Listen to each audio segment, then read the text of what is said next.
Chairman Elmar Brok, distinguished members of European Parliament Committee on Foreign Affairs, ladies and gentlemen.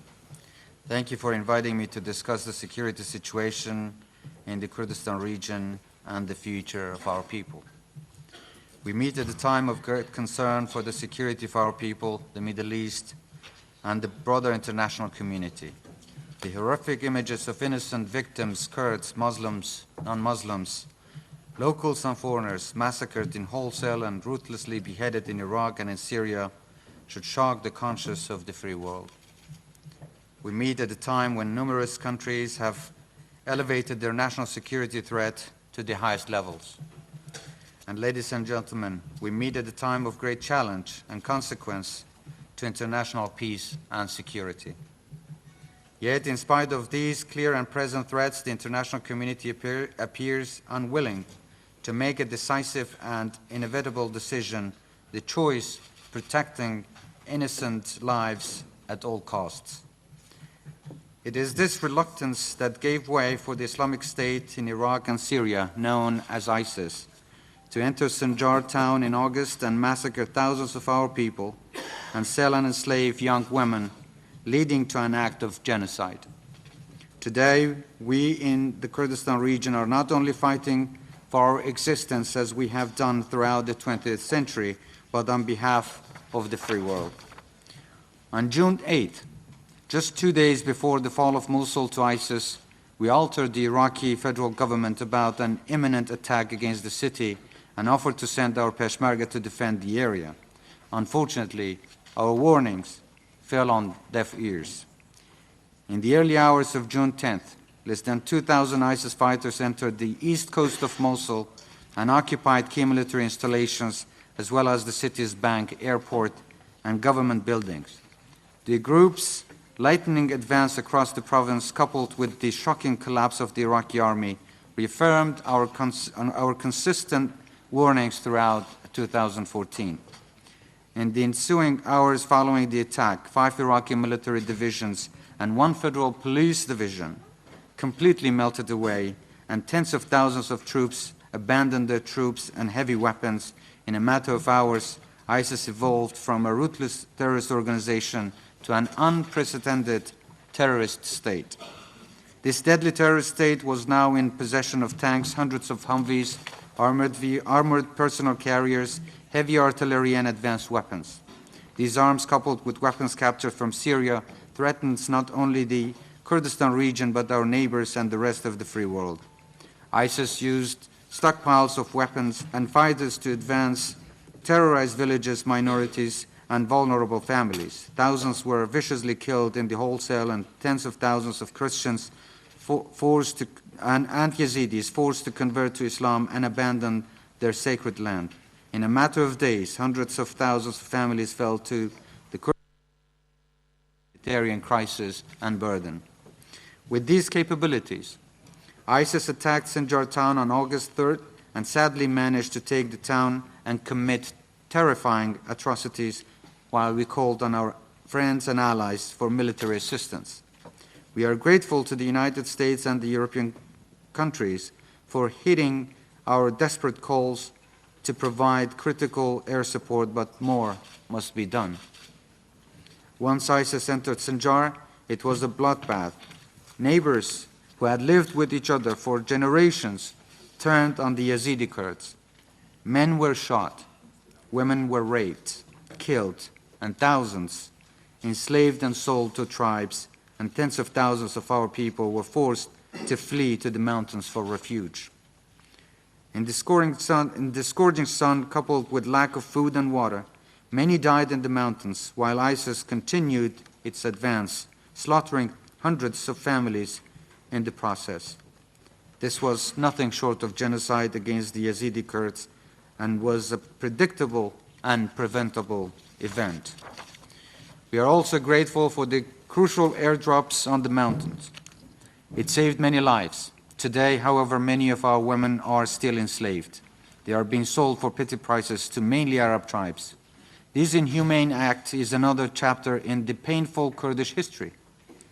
We have suffered from genocide, ethnic cleansing, mass and forced deportation, and from the use of chemical weapons. Since the attack, we have reorganized and taken back much of our territory from ISIS. But the war against terrorism will never be over. We will stay on the offensive against them until the fight is won. But it's not just the military capabilities of ISIS that should concern the free world and this esteemed body. It is the unparalleled financial revenues funding terrorism in the Middle East and eventually elsewhere. ISIS does not recognize borders, and it will not hesitate to attack when and if it can. To put this in broad terms, ISIS generates anything between 3 to 6 million US dollars per day by selling oil on the black market, Iraqi and Syrian artifacts and wheat. It receives money from donations, ransoms, and taxes. It controls an area larger than Jordan. It possesses advanced weapons and is fighting on several fronts. And thousands of foreign fighters from across the world, including many from European countries, are flocking to the Middle East to join ISIS. These foreign fighters not only present danger for the Kurdistan region, but potential threats to the countries of their origin.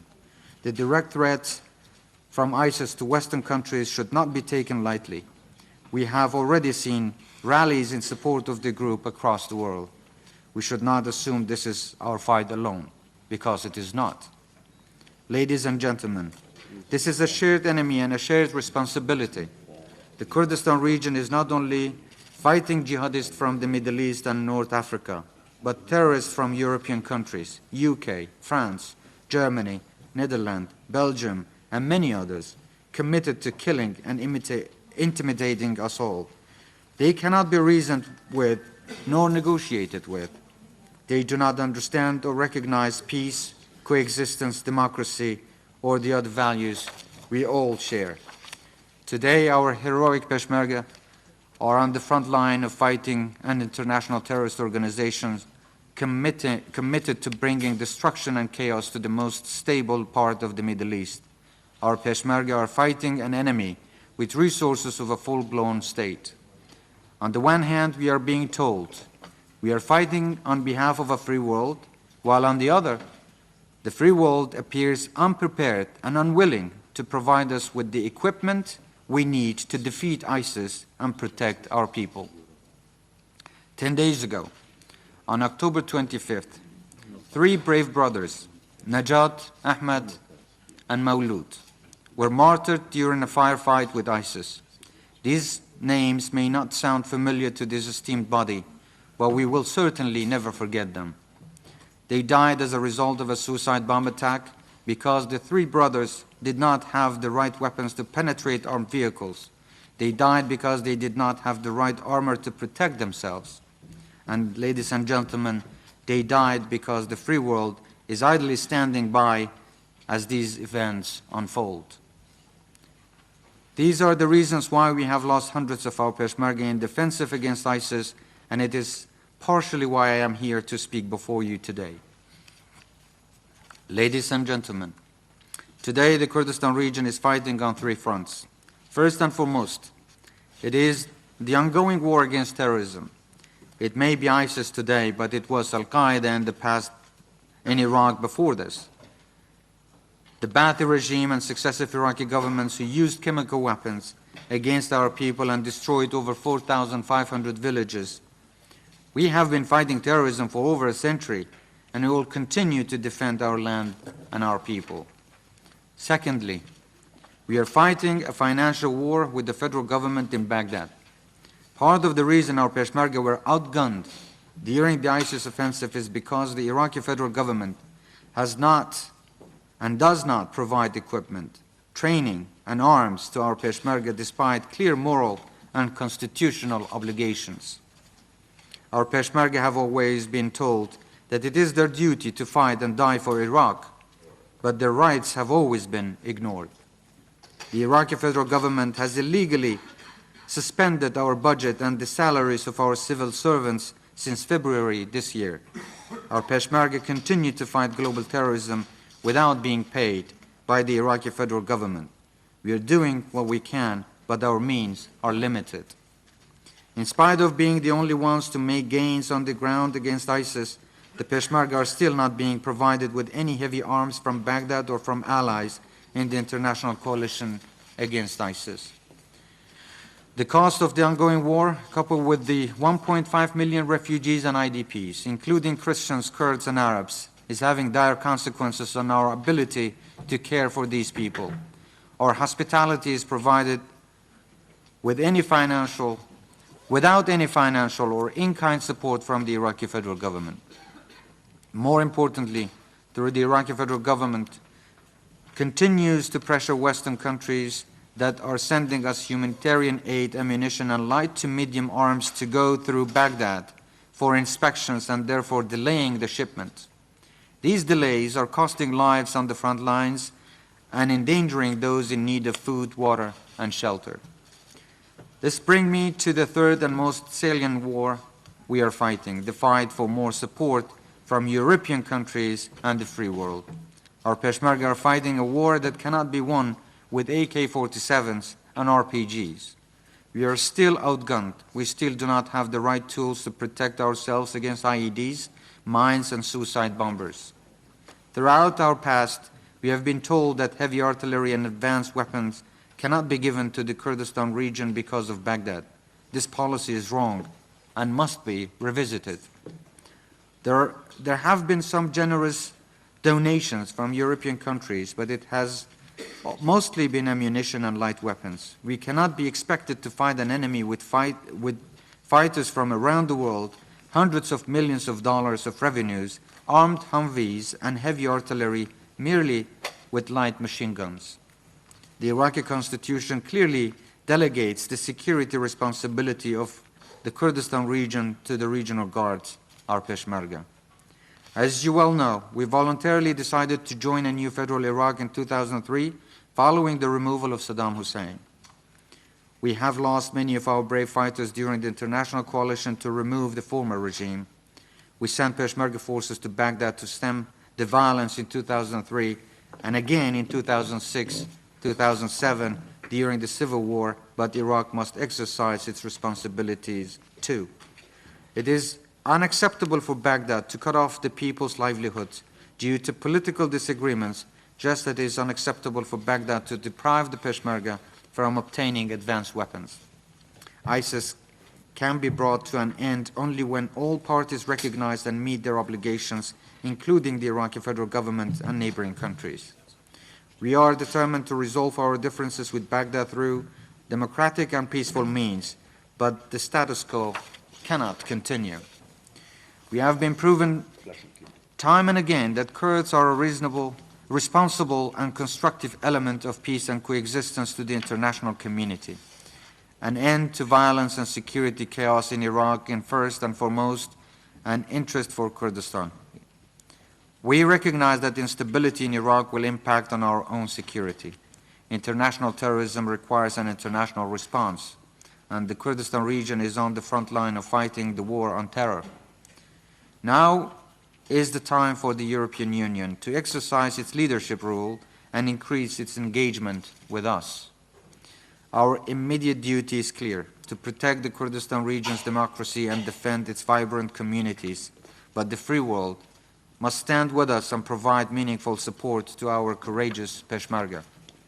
Ladies and gentlemen, the Kurdistan region is proud to defend freedom and our young democratic experience, but the European Union must work hand in hand with the Kurdistan region to identify an immediate strategy to defeating this terrorist threat so that you do not face them here in your capitals. We are defending not only the Kurdish people, but millions belonging to other ethnic and religious communities. The Kurdistan region has become a safe haven to those fleeing persecution from elsewhere in Iraq and in Syria, and a beacon of hope to millions of others. We have recently deployed Peshmergas to Kobane to go to the assistance of their brothers and sisters that are courageously defending the city of Kobane. Our government and institutions include men and women across the cultural, religious, social, and ethnic divide. This is an experience that has been practiced for centuries in the Kurdish history and something we will continue to uphold and strengthen. Our experience is founded on the principles of coexistence and respect for human rights. We are not a threat to peace in the Middle East. In fact, we are an oasis of peace and stability in the region amidst chaos and uncertainty. In closing, and on behalf of the Kurdistan region, I would like to take this opportunity to express our gratitude to the European Union and its member states for its ongoing humanitarian aid and assistance to the hundreds of thousands of people seeking food, water, and shelter in our region. We are looking toward the future with deep sense of optimism, and we will look toward the European Union for more support and engagement. Thank you again for giving me this opportunity to speak before you today. And now I'll be happy to take any follow-up and any questions or comments if you may have. Thank you, sir.